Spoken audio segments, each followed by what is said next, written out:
the jump loves that are roaming the Crimson Monastery.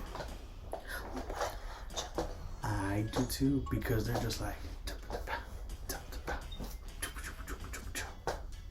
they're like little pom-pom girls. Yeah, but don't they spread like death and chaos as well in the fucking air with their little death pollen? And chaos. Not pollen, death and chaos. In their little, I'll have a shiny pink one, and you'll have the regular blue one. And you'll be like, death and chaos. Death and chaos. That's right. Welcome back to Watch-A-Lerngz of RuPaul's Drag Race Season 16, Episode 2. Oh, I said it right.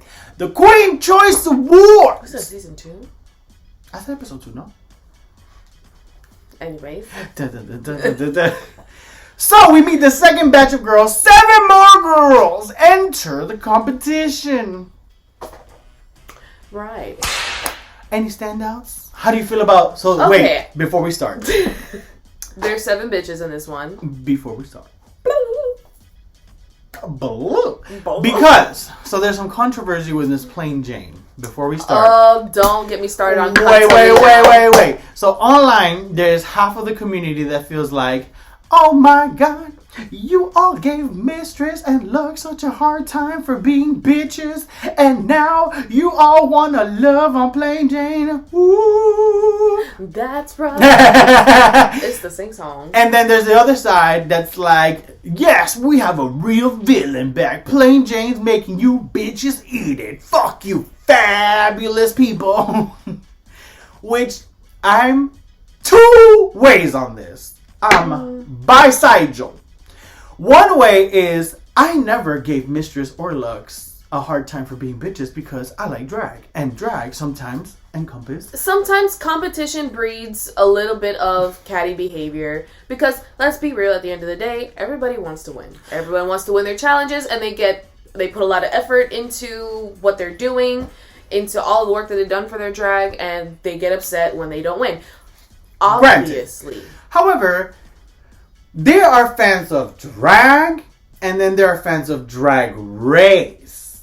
Because I don't know, like, on one side, yes, it was true. A lot of people did give Mistress and all the other girls, like, girls of color, a harder time for being shady and regular drag queens. I didn't, because it's drag.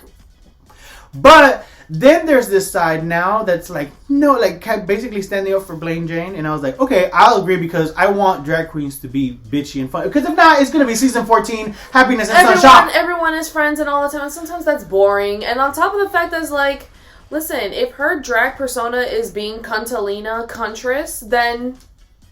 Let her be cunt, mother. Let her be Cuntress.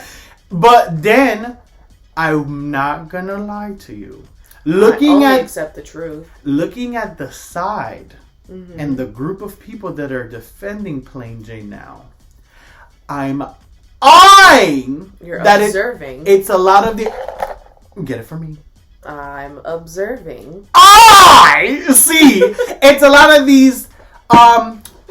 It's a lot of the particular type of group of people that sometimes don't see it for others. You know, for those that do see it a little closer. Which I'm very hesitant when a majority of those girls come and protect them, because those were the type of people that were not living for Mistress and Lux to do all the shady stuff. So I'm on the verge. I'm on the side of protecting generic. Not me calling Plain Jane generic. Because I was going to say, like, weren't there was like a side of people that were also like, but Lucy is trying? Because wasn't she on the same season as well?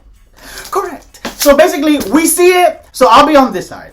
Yes, Plain Jane is a bitch. I like that she's a bitch. But the side that's defending it, I want y'all to also defend other girls when they're being funny and catty and bitchy.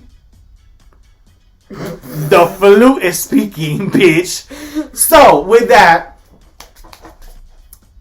let's get into the cryptid Crimson review. Right. Bitch! Plain Jane! Not too much, mother. Listen. You had called that hoe a pig, and I was mixed on whether to laugh or to give you the eye. I was like... I don't know. To me, a read does not land if they can't understand you. That's also true. Like, Privet, Shivigla Palshoi, blah, blah, blah, blah, blah. Bitch, I don't know what you're saying. Uno, dos, tres. Whatever. I mean, I think she is making TV in that sense, but I will say, she was doing a whole lot of lip where I'm like, you better be winning every single challenge with all of that. But I will say, her drag is a little deadly, and these girls can't get too comfortable, because everyone's kind of already in this, like, mentality of, like, I'm the tea. Right. Which is, like, great. Like, of course, be confident with yourself, but I would always be like, but these bitches are also. Everyone else is trying to be like, all of you are garbage, but it's like, yeah, but you don't know what she's bringing.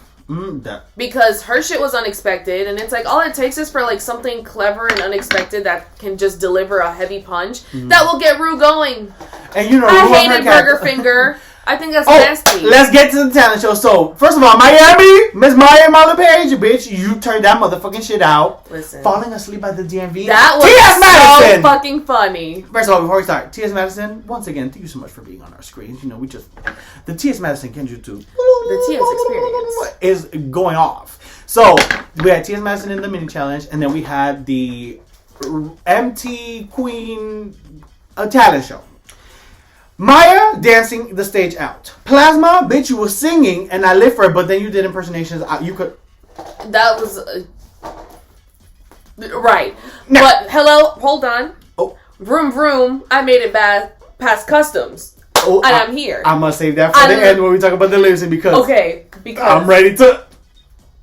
I really liked her talent show. Geneva Carter will say, I was thinking you was going to be the generic Spanish inclusion in the show and talk about how you was just Espanol 1, 2, 3 eating tacos every motherfucking minute. But you said, no. I have talent. I have dance. I have humor. And she's always going to get that big wig. Texas drag. The big wig, I'm very appreciative for. She's giving me Texas drag and I live for it. She's also from Brownsville where Luscious Massacre is, so you know we love Joy LaPuss and the Luscious Massacre over here. Then there's Megami. I forgot that girl was on this. I liked her entrance look when she came in, but then during the talent show, I was like, when Megami pulled out that motherfucking song, I was dead. You know what it's giving? Because I know you hate this song, but it's the only one I know. Wake me up and because you know that's Rocker 101 for you. Like, get out of here, Hot Topic! For me, it was like you had something going, but then, I don't know. It was giving snooze fest. We can give a different message in a more entertaining way because it really was a slow-ass, snooze-ass performance. Everybody else I was like, okay about. I didn't really. What's going on? It was okay. They saying that the first talent show ate them up. Listen, vroom vroom. So then, because who else went? Miss Iman ate it. Mhi'ya. Okay, I like her because she's also like very thoughtful and creative with her drag, but the way I don't care for traditional stuff anymore. I'm very much like, it was nice to see. It was a very nice production, but it's like, okay. It's just hard when the criteria is, if you have a talent show and somebody does something generically funny and then somebody puts their culture into it, it just sometimes, watching the comments online, it seems like performative to people to be like, I love this because it was cultural. A check mark was a checkbox was filled with that one. But it gives. And wait, you just liked it because it was cultural? Because Geneva's had cultural impacts to it, but was still something creative and fun and enjoyable. Like she melded the two and her personality in there. Correct. So that was enjoyable. Because I love the way Nymphia, like the whole performance. Her makeup was great. Makeup, the talent, outfit, hair, everything was great. But then again, but I'm like, okay. When we're in the stage of drag race, I just saw Taiwan. I didn't see Nymphia. Where's Banana? I wanted Banana Lady. Correct. But and then, anyways, well, girl, Miss Jate. Oh, okay. UPS worker in the jungle safari. I'm not gonna lie, it was kind of funny because I'm like, at least there's a little story. There was a little story. It wasn't some stupid song. Like, I'm Dawn and I'm 5 or whatever. Her little fast, like, song thing was. I don't know. A lot of these people came with productions this season, and I kind of don't like their songs, but some of them are good. Like, I like that this was a story. Was good, yeah. But then we get, basically, to the lip sync. Because Plain Jane and Geneva Carr are voted the top 2 all-stars. And she was plotting. She's like, I'm going to put the worst in the top. Listen, we love an evil white woman. Which is so crazy to me because I'm like, the way she waited, I don't know. I wouldn't have put him on at like the bottom as one of the worst ones. I would not have. But her runway was not the best. Oh, girl. But we're going to let the pageant profession girls get to that because another segment. Miami! It's giving Miami bias on the top. Oops. Girl, Plain Jane ate you up in that lip sync. Yo, because let me tell you something. That reveal into Encanto. Oh, no! And then, hold on, no. And then the way she was lip syncing the song after a while for singing in the shower. 3. I am directing traffic this way. Ladies and gentlemen. And then it was getting a little ballady after a while where it was supposed to be at parts where she was supposed to like have like a little bit more energy or whatever. Because Jane did it. She did the body motion. She did everything, girl. And at the end we have our winner with another. We have 2 girls with immunity this season. We have Miss Plain Jane wins the lip sync. Nah. She did a good job, but... She did do a good job. So, basically at the end, we also get the preview. Bitch, are you ready for Janitza Gomez? Versus Plain Jane? Bitch, I can't wait to see what happens. 2 bitches going off at it. 2 bitches that think their shit don't stink. Which, no tea, no shade, both of y'all smell like doo-doo. That's right.